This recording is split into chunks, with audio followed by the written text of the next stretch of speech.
That's the one. Hello, everyone. Welcome to the Saturn Slam review of WCW Bash at the Beach 1996. That's right, we're going retro once again. Finally, we've been planning on reviewing this for quite some time now, but it's finally happened. We're here now, reviewing this show. And the funny thing is, I said that we weren't just going to review a terrible WCW pay-per-view, but it turns out we're reviewing a terrible WCW pay-per-view. Just happens to also contain one of the most historic moments in all of wrestling. Yeah, there are exactly two watchable matches on this entire show. They open and close the show. So, just a big slog of shit in the middle. Yikes. Oh, man. What time? 90s. Yikes is right. So, show starts off with Rey Mysterio Jr. versus Psychosis. Rey Mysterio Jr. looking all of 12 years old in this match. Yeah, it really puts the junior in there. Yeah. This match was actually pretty good. They started out with some mat wrestling. It was pretty good. Psychosis did a really cool over the top, and he crashed his head into the guard railing. Yeah. Went a little too... And also in the beginning, they were doing some chain stuff, and Psychosis slid out of the ring, but he slid too fast, and he crashed into the guardrail again. I hadn't heard much about Psychosis.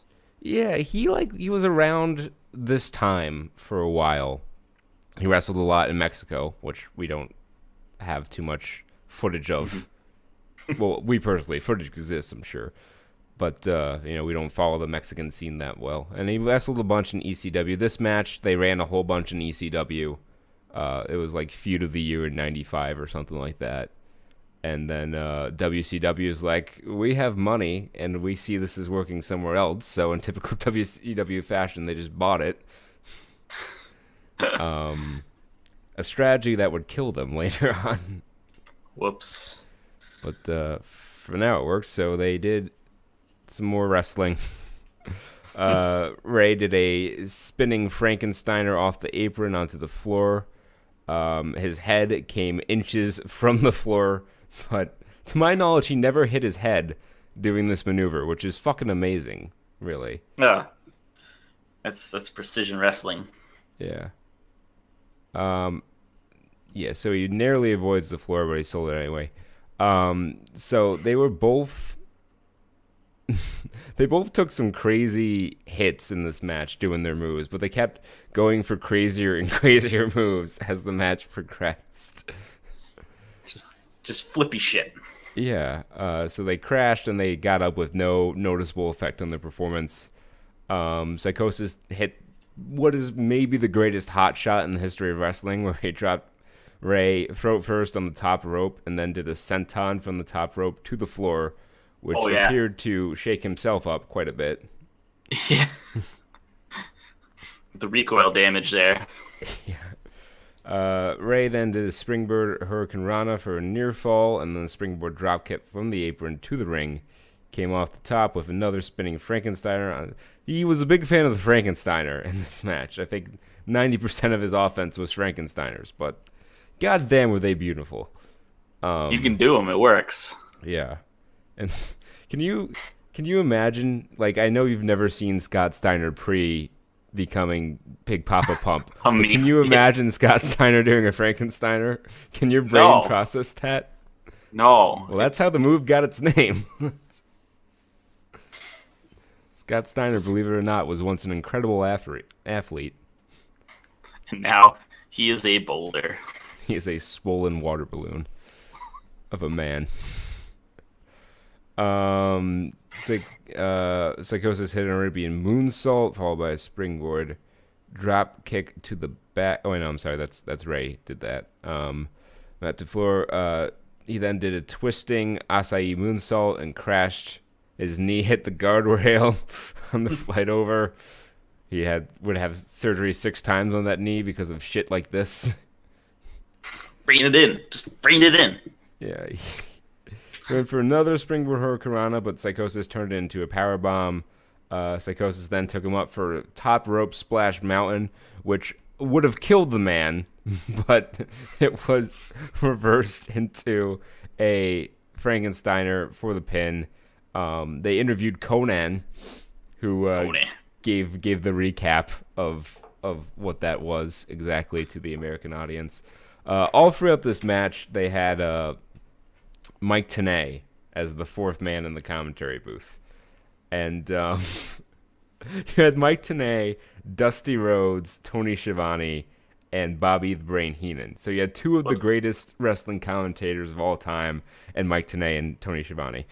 And that just goes to show you that no matter who's in the booth, 4 people in the booth is too many, because the commentary was all over the place in this match. Bobby Heenan didn't know what any of the moves were called, and he kept asking Mike Tenay how he came up with them. It was, I mean, he was funny, but it distracted a bit from the match. They're killing each other, and Bobby is like, "What'd you call that? A hurricanrana?" Yeah.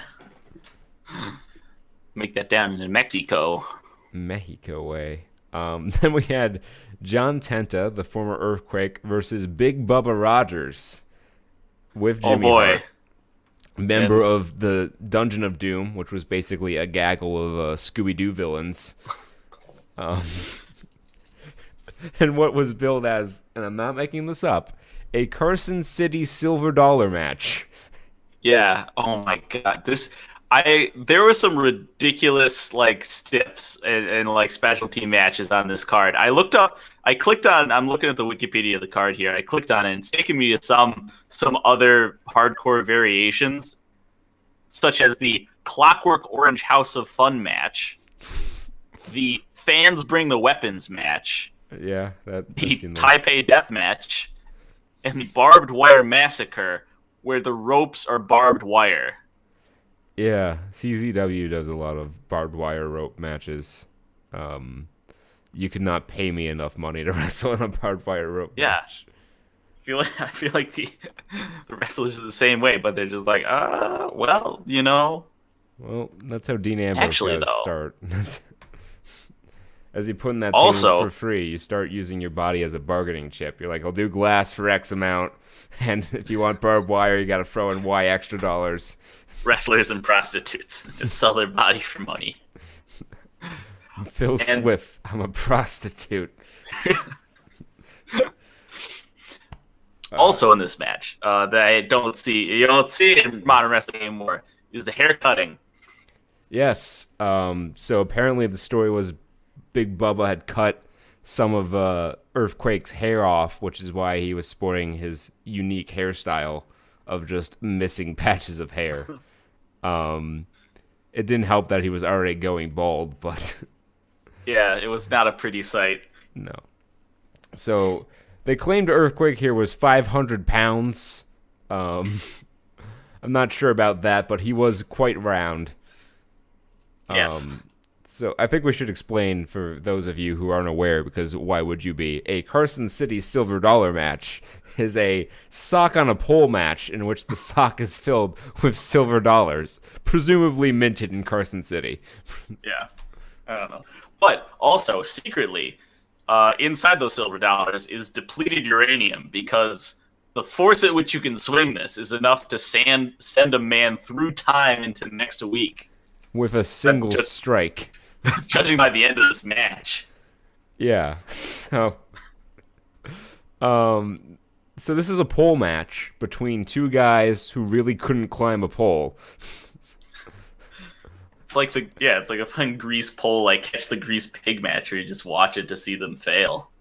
Yeah, so pole matches as a rule generally suck because they're always it's just them trying to climb up the pole and then getting thrown down a million times until someone finally climbs the pole, and usually that's the end of the match. But in this, no, we had to have an extra swing of a sock full of silver dollars. Just the one, though. That was the whole payoff. So it became, like I said, it was painfully evident that neither of these men could climb the pole. At one point, Bubba pulled out athletic tape and taped Tenta to the ropes, but only one hand, and Bobby Heenan's like, tape his other hand so he can't get free. And then, sure enough, he got free because he didn't tape his other hand. Whoops. Yeah.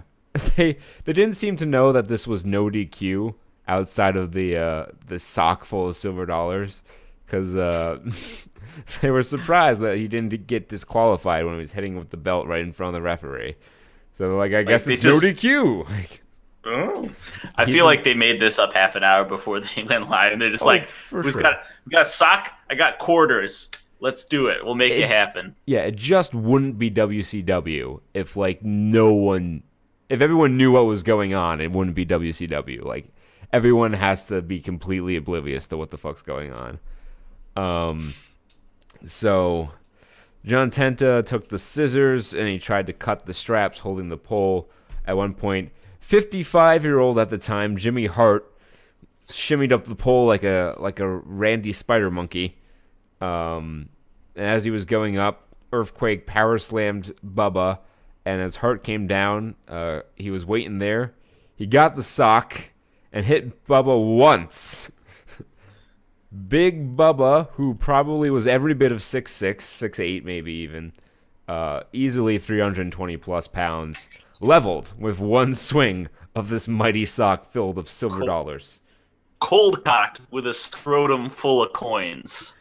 Just like, it couldn't have been bigger than this. No, and the best part was, he poured the silver dollars out onto him, and there were only like 6 of them. Yeah. We call that the money shot. Yeah, he then put 2 coins over his eyes like he was an ancient Greek man, sending him coins for the boatman so that he would be safely ferried through Hades. Clearly, he had just read the Iliad before he did this match. He's a well-read man. He knows the classics. Yeah. Oh, sorry, we haven't given stars. I gave 4 1/4 to the opener, and I gave this match a quarter star. Yeah, 4 and a 1 respectively. It's just wrestling, boys. It gets worse from here.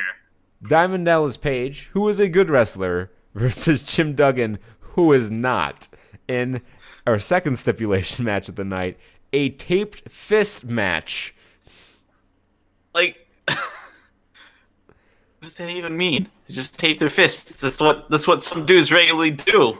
Yeah, that's Triple H's normal ring attire. But yeah, this match was for the ring. What that meant, I'm not clear on. Be the Lord of the Ring, because that movie just came out In '96. Yeah, I thought all right, I'll check that while you describe the wonder and merriment that this match was. All right, so yeah, the Lord of the Ring, which I guess was their version of the King of the Ring, except far less intriguing. I was wrong. It was 2001. Yeah, I figured that 96 was a little early for Lord of the Rings. But anyway, this match involved a whole lot of nothing. So Page jumped Duggan really quickly, and he taped his boots together around the ring post. And as the ref went to get him off, he took a razor blade from out of his tights, which is a dangerous place to keep a razor blade, and he cut the tape off of his fist, so he no longer had a tape fist, but Page did. So they did some. He bumped around a little bit for Duggan, who is probably the worst wrestler I've ever seen, and you know, they did a whole lot of nothing, and then Page hit the diamond cutter out of nowhere for the win. Great, did it? It's over. Half a star. I gave it 3/4. I was feeling generous. Oh, well, it's still in the positive. The finisher is nice. Yeah, we haven't. We're now going to get into the negative star range, because we had in our third stipulation match of the night a double dog collar match: the Nasty Boys versus Public Enemy. Now, for those of you who rightfully have never watched a double dog collar match and are wondering just what the fuck this is, basically it's a strap match, only you don't have to touch the 4 corners, and instead of, using a lever strap, or I think they did a Texas bull rope variant more recently in WWE, where the wrestlers are connected by a strap and they got to touch the four corners. This is just, merriment and chaos and extra humiliation because they are attached by dog collars. Yeah, at their necks. Yes. That's real safe. And yeah, one guy almost got killed because of that later in the match. So the majority of this match was a brawl, every bad ECW brawl without the blood. So what even is the point? And because it was a brawl and these two wrestlers are connected at the neck and separate, there's no rules they're not in the ring, the majority of this match was televised with the picture-in-picture. Oh, that's the worst. This was the worst thing about this match. Even worse than the actual wrestling was this camera style. Yeah, it was very unpleasant to watch. Although I suppose it's better than if they did this in WWE, Kevin Dunn would just cut back and forth between the two cameras repeatedly. Zoom in and out. A seizure. Yeah. So there were some great spots in this match. Not like really great as in its quality wrestling, but Dusty Rhodes being hilarious. My favorite quote was, "You got a rubber shack!" Yeah. He was very excited about this rubber shark. Oh my! The whole beach fight, because that's where it went to. They took it to the beach, the little beach set. Yes. It was very nice. Rocco Rock did a couple of gnarly dives off of the lifeguard stand because one wasn't enough. We had to break the lifeguard stand. I am the lifeguard stand. People were hit with rubber shacks and surfboards, which Bobby Heenan said he hung 10, and Dusty was very excited. He said, "I was about to say that." Dusty's a national treasure in many ways. He made this match entertaining for different reasons than it was supposed to be. But I think Sags of the Nasty Boys was just god-awful when it came to selling any of this beatdown. Everyone was blown up about 10 minutes into this match. And yes, this match went longer than 10 minutes. Let's see, we talked about going out to the lifeguard stands. Yeah, Sags yanked his chain for real and pulled him off the lifeguard stand. I'm not sure that was entirely planned. They used some tables. At one point, Sags pile drove Rocco on the floor. Rocco put Sags through a table. Knobs did some more garbage can shots on Grunge. The match was, like I said, far too long for this, since there was no story at all, so you couldn't care less about these people hitting each other with garbage cans, rubber sharks, and surfboards. It got worse and worse. They got one of those industrial strength tables, the Japanese table. Yeah. It would not break. James Hetfield would be proud. By the end, they were just tripping over each other's chains. One of them got loose from their chain at one point and was whipped into the ropes and then taken down with the chain, which seemed super dangerous. His neck snapped back. And that was the finish, actually. Sags pinned him. And then after the match, Public Enemy beat up the Nasty Boys, completely invalidating anything that happened in this match. So not only was this match a chore to sit through, presented in a horrible style, with horrible gimmicks such as a rubber shark, it didn't mean anything. And it was 10 minutes too long. -3 stars. Yeah, I was going to go -1.5, but putting it all together, the pieces of the puzzle come together, you look at it from a big side, you say, fuck this double doobie dog cow match, -3 stars, get the fuck out of here, next match. And what a next match it was. Actually, this match was pretty okay. Yeah, it was alright. So we had Dean Malenko versus the Disco Inferno. Burn, baby, burn. Now, I listen to Brian and Vinny's show on Wrestling Observer Radio quite a bit, and they review Retro, Raws, and Nitros. So I hear the Disco Inferno mentioned several times a week. I've never seen the Disco Inferno wrestle. I was not terribly impressed. Yeah. He's there. He's got orange pants. Yeah, his gimmick appeared to be, I will do basic wrestling maneuvers decently and then disco dance and then remember, oh wait, I'm wrestling a match, I should probably go for a cover. That was pretty much the story of the match. Like instead of covering, I'll do dancing. Like that's my downfall. Yeah, that's what I'm not focusing on. But Dean Malenko's a very good worker, and he carried Disco Inferno to a pretty watchable match. So yeah, he was actually wrestling a little bit, which I guess he normally did more dancing than he did here. Which, dear God, This is serious mode. yeah. So he made a strong comeback. He got numerous near falls on Malenko, who just beat the shit out of him for the first like 5.5 minutes of this match. At one point, Malenko did a springboard drop kick, and when he went for the clover leaf, Disco used an inside cradle for near fall, closest near fall of the match. But Malenko hit a tiger driver and put him in the clover leaf, and he tapped out immediately. It was like it's like a bad Japanese match, like what two Japanese workers who are very new would put on like a Dominion pre-show. Yeah. I gave it 2 stars. Yeah, 1.5. And then we had Steve Mongo McMichael of the Chicago Bears versus Joe Gomez.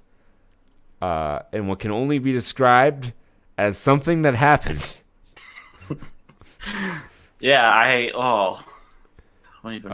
He carried himself like a superstar and wrestled very much like it was his third match ever, which they were quick to point out several times on commentary. It's only his third match ever. I'm like, you don't fucking say. Great, let's put him in this pay-per-view. Yeah, both guys had no business being on a pay-per-view or even on television at this point in their careers. They were both terribly green, and they went for a long time and exposed them horribly. The story was Gomez was game and he kept getting up, but McMichael would just beat him down. Eventually, he hit a tombstone, which saddened me greatly. Yeah. When did Undertaker come around again? Undertaker debuted in 1991. So he was already a top guy at this point in time. Oh, and they used the tombstone even then? In fact, I believe he won the WWE title at that WrestleMania. Oh, how embarrassing for them then. Yeah. They used the tombstone like this. Yeah, it was awful. Negative 2 stars. Yeah, this is -2. It's a top tier piss break match. I gotta say, the timing in the card and the quality of the match. Yeah. I'm glad if I'd gone to this, I'd be happy that I'm not missing anything while I get my hot dog and get another beer. Yeah, which he would have needed quite a few of to make it through this pay-per-view. Ric Flair versus Conan for the U.S. title. Conan was wearing the most ridiculous ring attire I'd ever seen. He wore a singlet with, like, serious elbow guards, but, like, neon blue and orange Aztec fringes on his singlet. This was weird because I couldn't tell if Conan was really good or really bad. It's a magical mystery match. Yeah. He did some fancy stuff, but like his timing was really off a lot and he got blown up very early on in the match.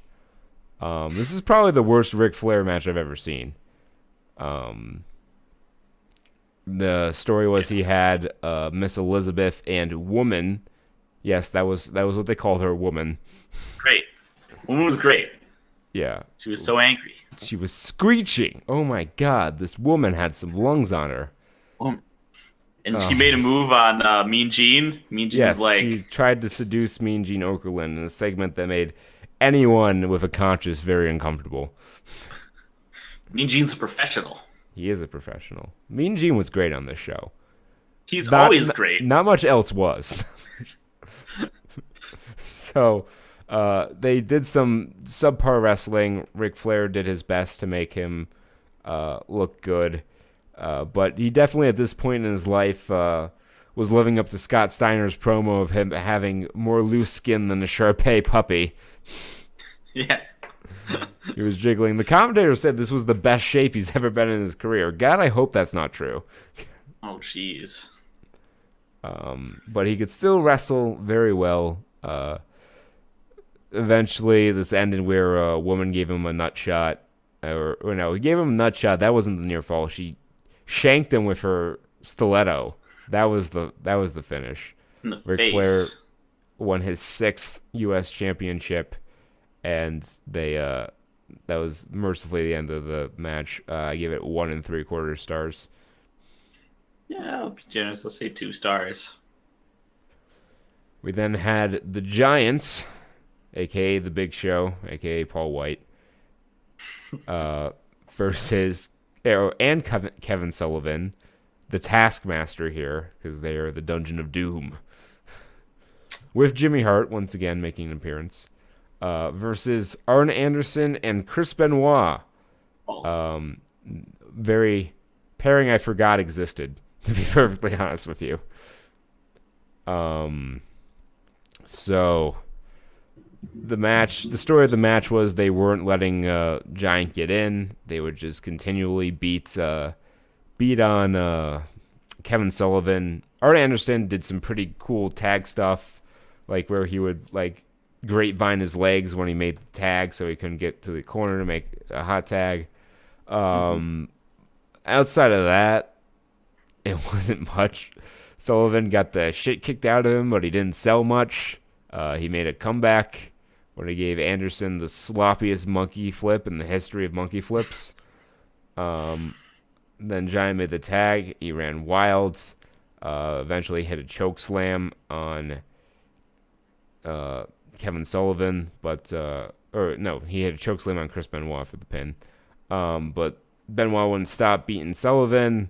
Woman of all people, once again, came out and screamed at Benoit to stop beating on Kevin Sullivan. We don't watch the television surrounding this, so I have no idea where this story went or why it mattered, but it happened. This match happened. A star. Negative half star. But that was up from just because of that, the tag made me happy. Yeah. But I get to tag the Giant. Which brought us to the main event, the Hostile Takeover match, which had the most 90s promo package ever. Oh my god, this thing was like jammed up the ass of everyone all night. This thing was ridiculous. Well, it was kind of a big deal. This angle had never really been done before, except in Japan, where they did the exact same angle, and Eric Bischoff stole it. I mean, why not? Yeah, so we had Sting, Randy Savage. Oh my god, Randy Savage and Sting just cut the most fucking incredible promos before this match. Talking about their blood boiling and getting hot and doing it, yeah. I'm afraid of the unknown. Afraid of the unknown, yeah. He's like conducting the other two. Yeah. Like he was back to the camera. Oh my god. It was great. So I guess officially this match went to a no decision. But anyway, Team WCW come out. Michael Buffer's doing the ring announcing. He does not really do a good job. They're all coming out while he's reading stuff about them, and they all come out at once. It's not the most it's not a big fight feel like it could have been. And then Hall and Nash come out with not the classic music they would have for most of the run here, but they had music, which I'm not sure if that was the case on the original broadcast or whatever. Sometimes on these network shows when they don't have the rights, I don't know how they negotiated these rights, because they left the Rob Zombie in when Edge used Rob Zombie. They left the Limp Bizkit in when Undertaker used Limp Bizkit. But like I go back and I watch the ECW shows, they can't use Rob Van Dam's Pantera music. They put in this shitty like stock music, the most shitty stock music you've ever heard, which completely does not fit the character of the entrance. It's like you can at least put in his WWE music. Oh It's God. better than this shit you're putting in here. And they have to mute the crowd too, because the crowd would sing along. So it's just awkwardly quiet. They sing in MIDI. They sing a MIDI version. Yeah, a MIDI version of Walk. I need to look up what that would sound like after this because I'm curious now. Anyway, Hall and Nash come out. Mean Gene demands to know who the third man is. And Scott Hall, before they got sued for being too much like Razor Ramon, said, "You are in no too much, Scheme Gene. Yeah. All you need to know is that he's here." That's who it reminded me of. So they had a match, and basically Hall and Nash took on the Pound Town. Lex Luger got taken out early, so it was 2-on-2, and Hall and Nash took 80% of the match. They eventually, Sting made a hot tag to Randy Savage, who came flying all over the place like a crazy man. Double axe handles off the second rope for days. Like watching an angel in tights. To everyone. Eventually, Hall and Nash took over once again, and then out comes Hulk Hogan. And everyone except Bobby Heenan, who kind of gave it away. Everyone thought Hulk Hogan was coming out to replace Lex Luger on Team WCW. They're like, oh, here comes Hulk Hogan. He's going to save WCW. And then he comes in, he stares down Hall and Nash, and then he drops the leg on Randy Savage. And he two-sweets Hall and Nash. Everyone's upset. They're throwing garbage into the ring. Like, lots of garbage into the ring. Hulk Hogan cuts the greatest fucking promo of his career, telling the fans to stick it. Just Shut the hell up. Just perfect healing right here. The fans were so pissed off. He coins the term New World Order and then immediately refers to them as the New World Organization at the end of his promo. Talking about how he made WWF, talking about how he made WWF, or that organization up north, as he called it. He made them millions. He made everyone rich up there. And who knows more about these organizations that these two came from than Hulk Hogan? And yeah, there it was, the birth of the NWO. The match itself was better than a lot of shit on the show. I would give it 3 stars. A lot of that comes from the angle, though. I'll give them credit. It was a hot angle. It brought them to new heights and eventually killed the company because they didn't know when to quit it. It's too hot. Burn them down. Well, it wasn't hot, but they thought it was. That was the problem. A lot of problems. The death of WCW is an interesting tale and is available on Audible. It's a full book. Yes, there is a full book that has had multiple revisions made to it.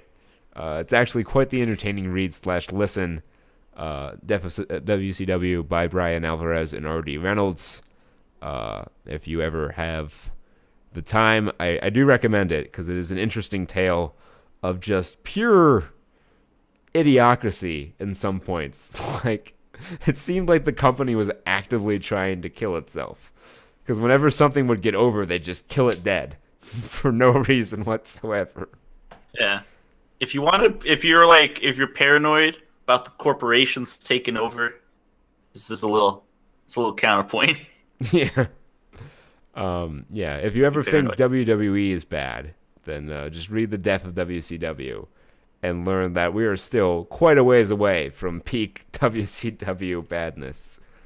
But anyway, that was the show. Overall, a thumbs down show. The opener was good. The closing angle was good.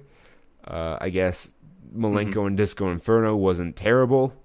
But other than that, this show is awful. So my recommendation to you is if you want to take in the history, just watch the final match. Yeah, watch the final match, and if you're really not feeling it, just watch the clip. Watch the last ambulance. Yeah. Just fast forward. It'll be fine. It's there. You won't miss anything, we promise. All right, so that's Bash at the Beach. Mm-hmm. And we'll fast forward to this year. Oh, no, we'll do that in a separate show. We'll do a Fine. We'll do that next time. Next So time. yeah, next retro pay per view. I don't know. We'll do an ECW pay per view. We'll spread the love around. I'll find a good ECW pay per view, preferably one with a good Rob Van Dam TV title defense on it. And then we'll watch that, and then we'll have done one from each of the major companies, and then we'll switch it back around again with another WWE pay per view. There will be less pay per views next year, so we'll continue the retro gimmick. The next Raw pay-per-view is in February. We are still boycotting Raw pay-per-views until Brock Lesnar is no longer Universal Champion. # not my Universal Champion. So we will have we'll do our retro review in February. So instead of doing Elimination Chamber. So that's that. We'll come at you in a couple weeks for Royal Rumble predictions and then the Royal Rumble review itself. So keep apprised of the channel because there's stuff coming. It's coming. Peace.